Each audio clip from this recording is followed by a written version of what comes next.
राधे राधे। मेरे प्रिय साथियों, आप सभी को दीपावली की बहुत बहुत शुभकामनाएं। आप सभी लोग जानते हैं दिवाली रोशनी, खुशहाली और माँ लक्ष्मी के आगमन का पवन पर्व होता है। इस दिन अगर सही विधि विधान से माँ लक्ष्मी और भगवान गणेश का पूजन किया जाए तो साल भर घर में सुख, समृद्धि और धन की वर्षा बनी रहती है। मेरे प्रिय साथियों, आज की इस वीडियो में हम आप सभी को दिवाली पूजन की बहुत ही सरल और संपूर्ण विधि बताएंगे। तो देखिए, हमारे हिंदू धर्म में दीपावली का त्योहार सबसे बड़ा त्योहार माना जाता है और दीपावली के दिन लक्ष्मी जी का पूजन भी किया जाता है कि हमें लक्ष्मी जी का पूजन कैसे करना चाहिए, कौन सा मंत्र बोलना चाहिए और पूजा विधि के तुरंत बाद कौन सा उपाय करना चाहिए ताकि माँ लक्ष्मी का निवास स्थायी रूप से हमारे घर में बना रहे। तो देखिए महाराज, दीपावली के दिन शाम के समय में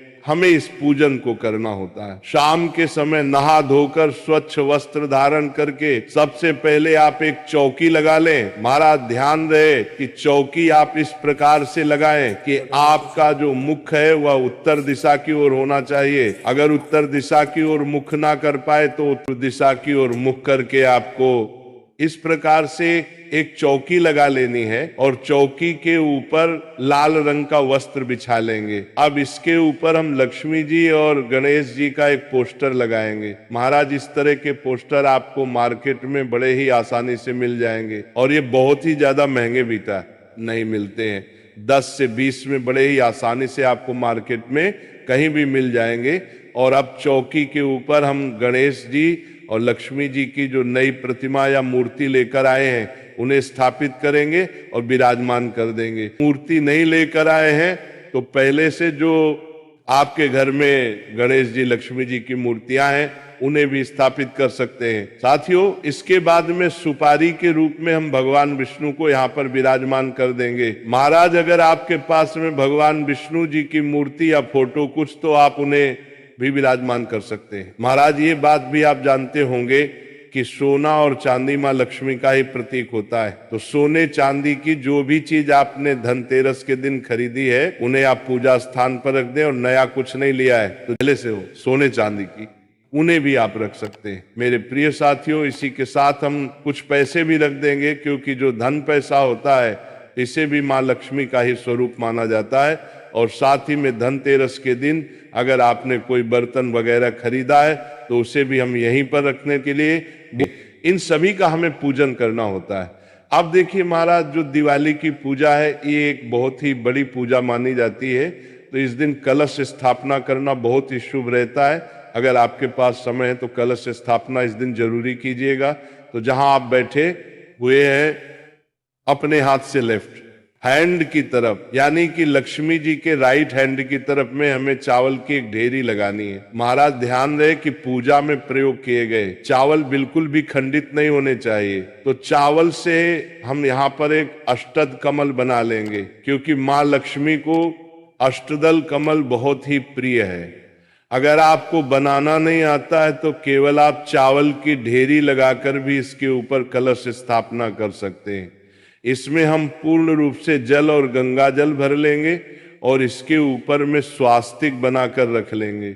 इसके बाद इसमें हल्दी, सुपारी, सिक्का, थोड़े से चावल कलश के अंदर डालकर कलश का कंठमौली धागे से बांध देंगे।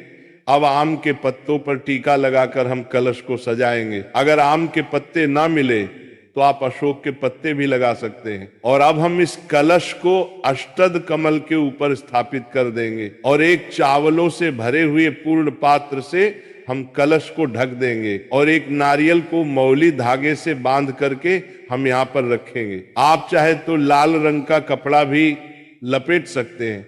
अब नारियल का मुख अपनी ओर रखते हुए हम कलश के ऊपर इस नारियल को रख देंगे और इस तरह से हमारे कलश की स्थापना हो जाएगी। अब हमें अखंड दीपक जलाना है, तो इसके लिए हम यहाँ पर चावलों से स्वास्तिक बनाएंगे। और महाराज आप स्वास्तिक बनाना ना चाहे तो आप थोड़े से चावलों की ढेरी लगाकर उसके ऊपर भी अखंड दीपक जला सकते हैं, जो कि माँ लक्ष्मी और भगवान विष्णु को अत्यंत ही प्रियगत घर है। और ये पाती अखंड दीपक देवी देवताओं को तुरंत ही प्रसन्न करता है। इस प्रकार से चावलों के ऊपर में एक बड़ा दिया जलाया जाता है। ये अखंड दीपक जो होता है ये दिवाली की पूरी रात जलता रहता है, और इस दीपक में घी या सरसों का तेल भरा जाता है। तो इस प्रकार से हम दीपक लेंगे और दीपक जलाकर प्रार्थना करेंगे कि हे माँ लक्ष्मी, आज मैं आपका पूजन करने जा रहा हूं या कर रही हूं, आप मेरी पूजा को स्वीकार करें, कोई गलती रह जाए तो मुझे क्षमा करें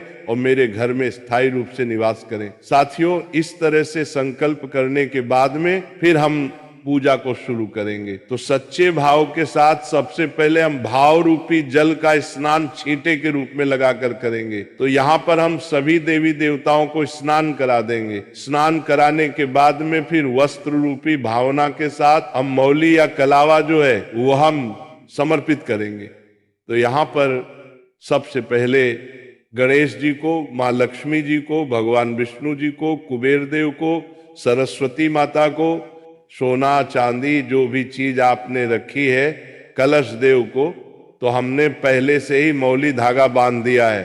तो इस प्रकार से वस्त्र की भावना से हम सभी को मौली समर्पित कर देंगे। और अब हम सभी को तिलक करेंगे।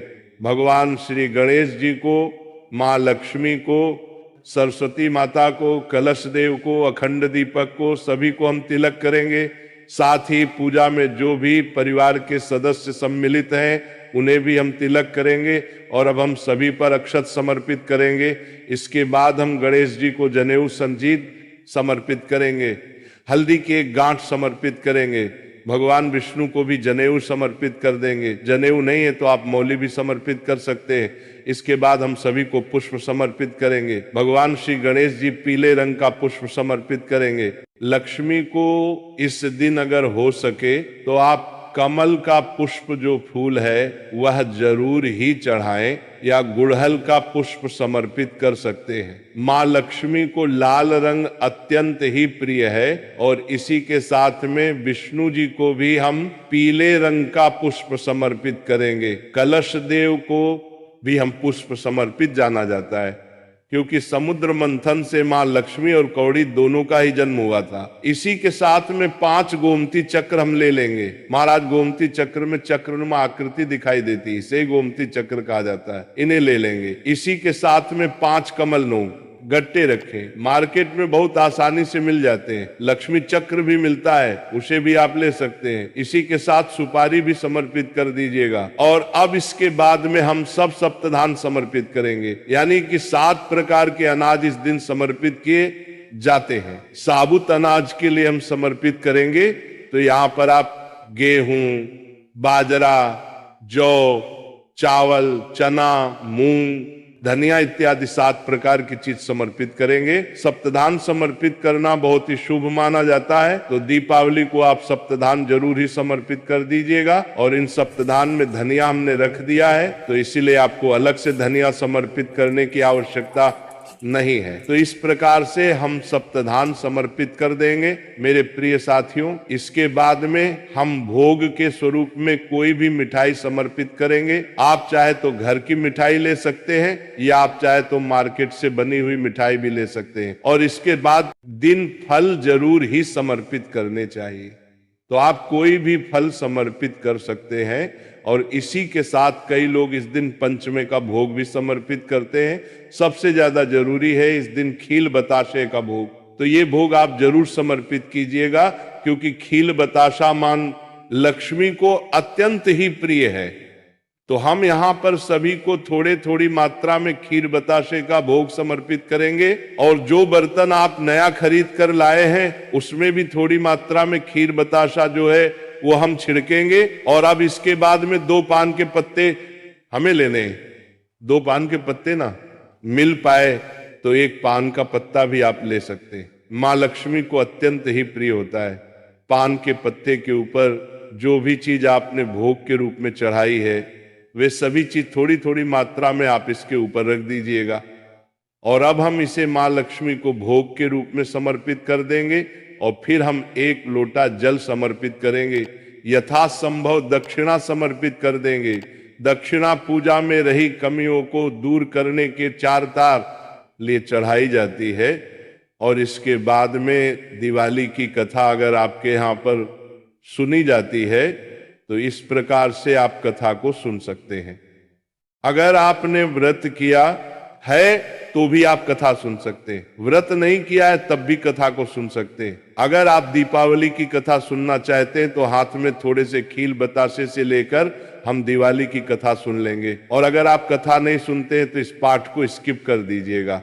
यहाँ पर हम दिवाली की कथा सुनकर जो खील बतासे हैं वह लक्ष्मी माता जी के चरणों में समर्पित कर देंगे। इस तरह से हमें कथा सुन लेनी है। और इसके बाद हम बहुत सारे दी जलाते हैं। तो देखिए, दीपावली के दिन मिट्टी के दी जलाए जाते हैं, तेल घी सरसों के तेल से ये दी जलाए जाते हैं। तो इस दिन आप चौकी के पास में ही इन सभी दो को रखकर जला लें। और लक्ष्मी माता का जब भी आप पूजन करें तो धूप बत्ती जरूर ही जलाएं। लक्ष्मी माता को सुगंध अत्यंत ही प्रिय है तो धूप हम जरूर ही दिखाएंगे, फिर हम आरती करेंगे।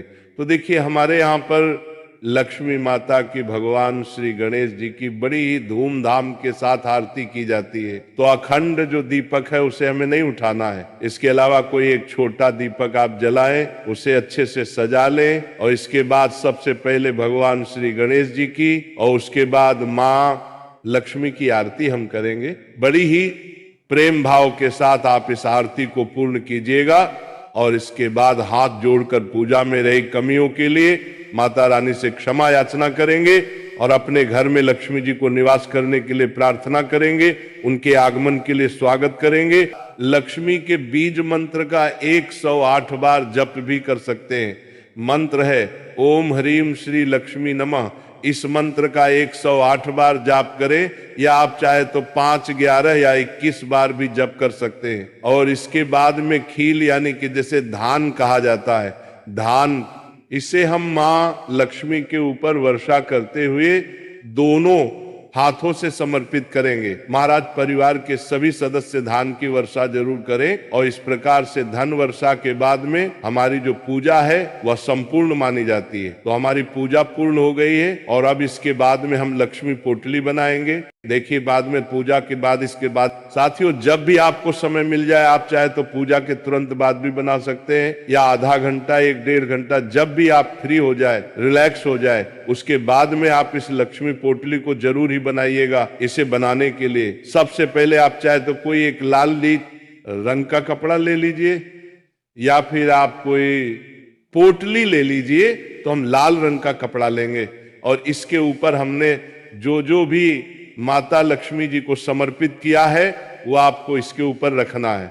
जैसे कि 5 गोमती चक्र, 5 कौड़िया, 5 कमल गट्टे। आप चाहे तो दूध की संख्या में भी ले सकते हैं। सुपारी रख लीजिएगा और हल्दी की गांठ भी यहाँ पर रखना है और इस तरीके से। और यहाँ पर हमने जो चांदी का सिक्का लिया था वह भी रख लें।